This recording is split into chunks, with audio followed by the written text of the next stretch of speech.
É difícil seguir uma mensagem forte que já foi pregada. Então,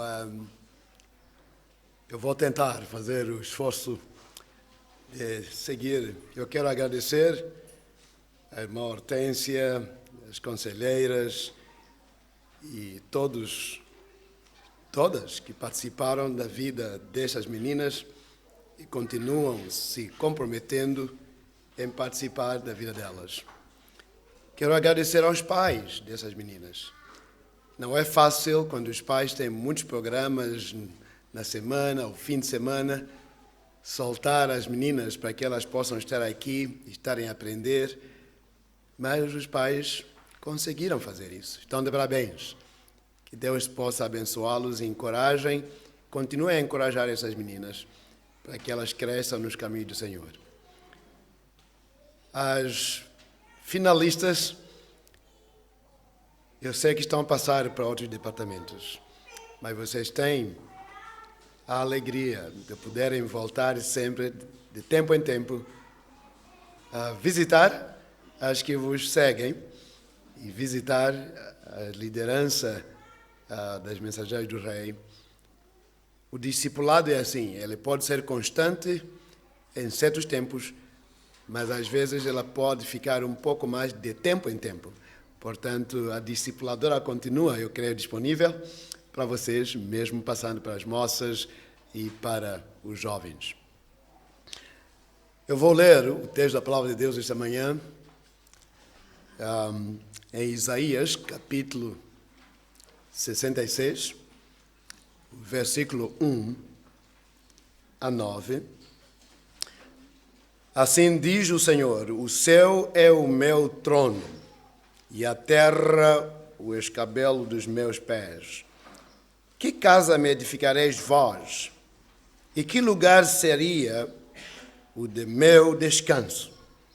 Porque a minha mão fez todas estas coisas. E todas estas coisas foram feitas, diz o Senhor. Mas eis para quem olharei?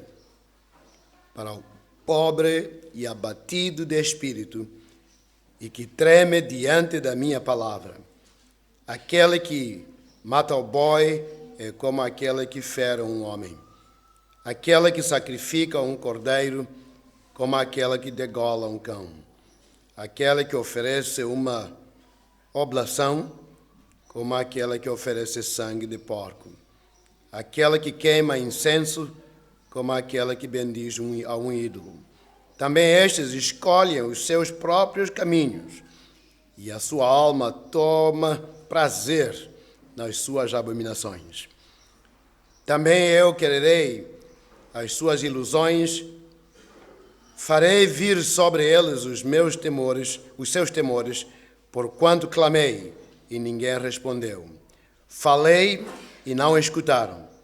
Mas fizeram o que é mal aos meus olhos e escolheram aquilo que eu não tinha prazer.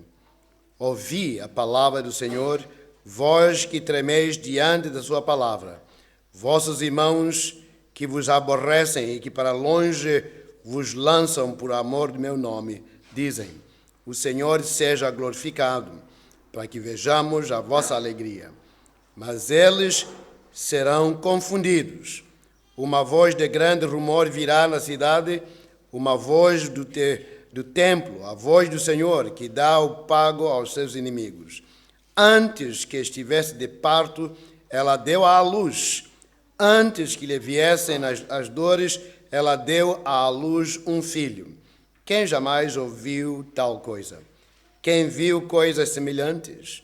Poder-se-ia fazer nascer uma terra em um só dia? Nasceria uma nação de uma só vez? Mas Sião esteve de parto e já deu à luz seus filhos. Abriria eu a mão e não geraria, diz o Senhor. Geraria eu e fecharia a madre, diz o Senhor. Esta é a palavra do nosso Deus. Eu quero tecer palavras breves, pensando na celebração que nós hoje temos sido parte dela. É um momento muito especial, não só para estas meninas, não só para as conselheiras, não só para líderes desse ministério. Mas é um momento de veras especial para a igreja toda, porque nós estamos a ver nossas filhas a crescerem, a buscarem a palavra de Deus. O tema para hoje é o desafio real. Esse desafio real não é um desafio só para essas moças, para que mantenham as virtudes que elas mesmas anunciaram esta manhã, o desejo constante de crescerem na sua fé, o compromisso com a pureza de vida, e certamente vimos como elas querem seguir a luz de Cristo. O povo de Israel, aqui relatado nesse texto, é um povo que havia chegado a um ponto não aceitável daquelas que se chamavam pelo nome de Deus. Eles estavam totalmente voltados mais para si mesmos do que voltarem para o Deus que os havia libertado e havia os trazido para a terra que havia de manaria mel e leite. Eles haviam esquecido disso. Deus havia falado, a palavra havia sido proferida e a palavra de Deus nunca foi-lhes negada. No entanto, a escolha que eles fizeram não foi de seguir o desafio real que vinha da palavra de Deus. Foi antes buscarem seguir os seus próprios intentos, as suas próprias vontades. Eles estavam se orgulhando do templo que havia sido construído, porque o entendimento deles é no templo onde Deus habitava. E certamente se viam como um povo distinto, que na verdade é. Mas essa distinção não estava em sintonia com a vontade de Deus, porque ela era coberta de orgulho, era coberta de um voltar para si mesmo e não naquilo que deviam fazer. É por isso que Deus pergunta, ele coloca essa pergunta: o céu é o meu trono e a terra o escabelo dos meus pés. Em outras palavras, eu não tenho dimensões. Os céus para baixo, que é o fim, onde os pés podem estar. Que casa me edificareis vós? Por que vocês se orgulham tanto do edifício que ergueram? Como se o edifício pudesse conter o Deus majestoso, o Deus magnífico, o Deus todo-poderoso. E que lugar seria o de meu descanso? Vós tendes chegado ao fim da jornada para as finalistas e vós tendes escolhido seguir os passos para buscarem agradar a Deus e vós tendes buscado caminhar, trilhar pelas veredas do Senhor. E certamente nessa escolha que fazeis, precisareis de nunca colocar vocês em primeiro lugar, mas colocar Deus em primeiro lugar.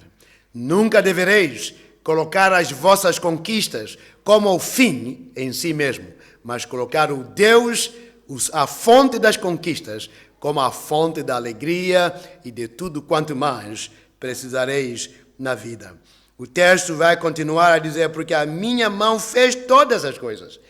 Eu não preciso absolutamente nada do que vocês fazem. Eu não preciso absolutamente nada de todas as vossas conquistas. Mas é mistério que vós penseis sempre nessa caminhada que há um Deus que não pode se conter em coisas feitas por mãos humanas. É um Deus todo. Ele é o Senhor, diz o Senhor. Ele é o proprietário, o dono de todas as coisas. Mas eis para quem olharei. Agora que vocês escutem bem isso. Eis para quem olharei. Deus não vai olhar para o altivo de coração. Deus não vai olhar para o orgulhoso na sua vida. Deus não vai olhar para aquele que se enamora e se perde nas conquistas e nas bênçãos que Deus dá. Mas Deus, sim, olhará para a pessoa com essas características, as quais chamo a vossa atenção. A quem olharei? Para quem olharei? 3 coisas. Primeiro, para o pobre. Pobreza que se refere aqui não é uma pobreza apenas de não ter coisas, bens materiais. E nós vemos que em Mateus, que vocês citaram aqui no capítulo 5, onde vem as bem-aventuranças, lá é falado que são felizes os pobres de coração. A minha oração é que possam ser pessoas ricas no Senhor e pobres nas demais coisas que possam estar ao vosso lado. Abatidos de espírito, os contritos de espírito. Alguém que não bate no peito dizendo, vejam o que eu tenho, mas bate o peito dizendo, Senhor, tenha misericórdia de mim. Eu quero ser uma mensageira em ação, eu quero ser uma mensageira real, eu quero ser uma mensageira em seja qual for o passo, mas que quer colocar Deus em primeiro lugar, porque a tua palavra diz, buscai primeiro o reino de Deus e a sua justiça, e todas estas coisas vos serão acrescentadas. Meninas, não há como puderem fazer nada que possa agradar a Deus se o reino de Deus e a sua justiça não forem colocados em primeiro lugar, se não tiverem essa pobreza de espírito, esse coração contrito que chora reconhecendo a miserável vida que nós podemos ter sem Jesus, a miserável vida que podemos ter longe de Deus. Que miserável é a nossa vida quando ela está distanciada do Criador das nossas vidas. Quando ela está separada daquele que veio e morreu na cruz do Calvário, dando a sua vida para que, derramando o seu sangue, os nossos pecados fossem remidos e nós pudéssemos ter agora a autoridade e a pujança de chamar Abba, Pai. Só possível quando Deus tomou conta de nós, resgatando-nos das trevas para a sua maravilhosa luz. E isso não é só para as mensageiras do Rei, isso não é só para as moças e jovens, mas isso é para todos nós, da tão pequenina criança da nossa igreja ao mais experiente da nossa igreja. Que todos nós entendamos e respondamos com equidade o que Deus está dizendo. Para quem olharei? Olharei ao pobre e ao abatido e que treme diante da minha palavra. A pessoa que ouvindo a voz de Deus não é tão orgulhosa assim que diz, eu vou fazer a minha vontade, eu vou seguir os meus caminhos, mas aceita o desafio real de poder estar na palavra, ser conduzida pela palavra, viver pela palavra, tomar decisões à luz da palavra que Deus nos dá. Espero, meninas, que as vossas escolhas, as vossas decisões, o vosso caminhar seja pautado pela palavra de Deus. Esse é um desafio num mundo que vive em total negação de absolutos. Vivemos num mundo que diz que não há mais verdades absolutas. É tudo um relativismo exacerbado. É tudo um relativismo bem avançado que conquista uma vida de tudo que deve ser feito politicamente correto. Lembrem-se de denunciarem o erro, a falsidade, o pecado com uma tarefa, que é anunciar a verdade. E conhecereis a verdade vos libertará. Eu sou o caminho, a verdade e a vida. Ninguém vem ao Pai, senão por mim. Mensageiras do Rei, as meninas que começam os passos, jovens e moças, senhores e senhoras, nós temos uma só coisa para fazer na vida. buscar os caminhos do Senhor. E quando fazemos isso, a vida é transformada, a vida é feita para aquilo que Deus a fez, que é glorificar, honrar, exaltar o nome de Deus. Espero que não sejam como esses israelitas, que Deus, tendo falado, eles não escutaram. Diz o texto: também eu quererei as suas ilusões, farei vir sobre eles os seus temores, porquanto clamei e ninguém respondeu. Falei e não escutaram, mas fizeram o que é mal aos meus olhos e escolheram aquilo em que eu não tinha prazer. Espero que as vossas escolhas, espero que as nossas escolhas sejam escolhas que dão orgulho, prazer, alegria ao nosso Deus. Posso ter um amém? Eu quero que você faça uma introspecção.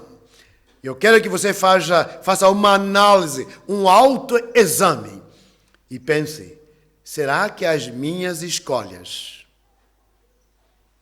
será que as minhas decisões dão prazer ao Deus Santo, que enviou o seu Filho Jesus Cristo para morrer na cruz, para que por meio dele eu possa ser chamado filho de Deus. Mensageiras são filhas de Deus, mas não são por causa do bom programa e do trabalho extenso e da memorização dos versículos e a internalização dessas passagens bíblicas e histórias missionárias, mas o são por uma única coisa. E essa é que Jesus morreu na cruz do Calvário, derramou naquela cruz o seu sangue, e ele foi sepultado, e ao terceiro dia ele ressuscitou. Esta é a essência do Evangelho, pautada em 1 Coríntios capítulo 15, versículo 3 e 4, que falam de Jesus que veio, morreu, ele foi sepultado e ele ressuscitou ao terceiro dia. Espero, mensageiras, a caminho da última etapa, e as que já saíram da última etapa, entrando para os outros departamentos, mantenham essa consciência de que a vossa vida não será o que Deus quer que seja, se as vossas decisões não forem pautadas pela palavra de Deus. Temos escolhas. Há 3 áreas de escolha na nossa vida. Tem a área espiritual. A pergunta é: onde passarei a eternidade? E a resposta é: arrependendo-me, reconhecendo que eu sou pecador e arrependendo-me dos meus pecados. 2, crendo que Jesus Cristo veio, foi crucificado, foi sepultado e ele ressuscitou ao terceiro dia. 3, recebendo-o no meu coração como Senhor e Salvador da minha vida. Se estás aqui esta manhã e ainda não tomou essa decisão, não há forma de dares o prazer ao coração do Pai fora da aceitação de Jesus. Esse povo ouviu a palavra, não escutaram. Esse povo foi dada a palavra, eles escolheram o mal. Esse povo escolheu fazer escolhas que não traziam prazer para Deus. Ouvi a palavra do Senhor, vós que tremeis diante da sua palavra. Espero que aceitem o desafio real, de não só ser bons ouvintes, mas ser pessoas que vão receber a palavra e praticá-la e apregoá-la e anunciá-la no mundo no qual estamos. Foi assim que Neemias fez. Ele ouviu a palavra e ele obedeceu a palavra e ele ensinou a palavra. A professora Kesa costuma dizer: se não és digno de sentar na carteira para aprenderes, não és digno de ficar em pé para poderes ensinar. E espero que tenham sentado aos pés da irmã Hortência aprendendo e agora se dignem de ficar em pé para anunciar para outras meninas, para colegas na universidade, para colegas onde quer que estejam, para que a honra e a glória sejam ao nome do Senhor. Ele enviou ao seu Filho Jesus. Querendo nele, temos a vida e a vida para sempre. Se estás aqui essa manhã ainda não tomou essa decisão, eu quero que você tome essa decisão. Diga, eu reconheço que sou pecador e arrependo dos meus pecados. Eu creio que Jesus veio e morreu na cruz, foi sepultado e ele ressuscitou. E eu o convido para que ele entre na minha vida, para que eu possa ser chamado filho ou filha de Deus. Que privilégio é nosso de podermos clamar diante de Deus. Abba, Pai. Vamos orar. Deus, te damos graças pela tua palavra. Pedimos que esse desafio real não seja só para as mensageiras, mas seja um desafio para todos nós. Que cada dia que nós andemos, examinemos, avaliemos as nossas escolhas, as nossas decisões. E tenhamos o orgulho de dar o prazer ao nosso Deus, de poder receber as nossas decisões como um cheiro suave. Oramos por aqueles que ainda não te conhecem, aqueles que ainda estão fora do aprisco do Senhor, que eles possam tomar a decisão de aceitarem Jesus como Senhor e Salvador. E aos que já estão no Senhor, que possam ter o compromisso de andar na verdade, apregoarem a verdade, sempre dispostos e propostos, cometidos e comprometidos em denunciar a falsidade, o mal e o pecado, anunciando a verdade digna de ser anunciada, que Jesus veio, foi crucificado e morreu na cruz. Ele foi sepultado e ele ressuscitou. Que assim seja a mensagem que não sairá dos nossos lábios enquanto Deus nos dá fôlego. Pois oramos assim, no nome precioso de Jesus. Amém.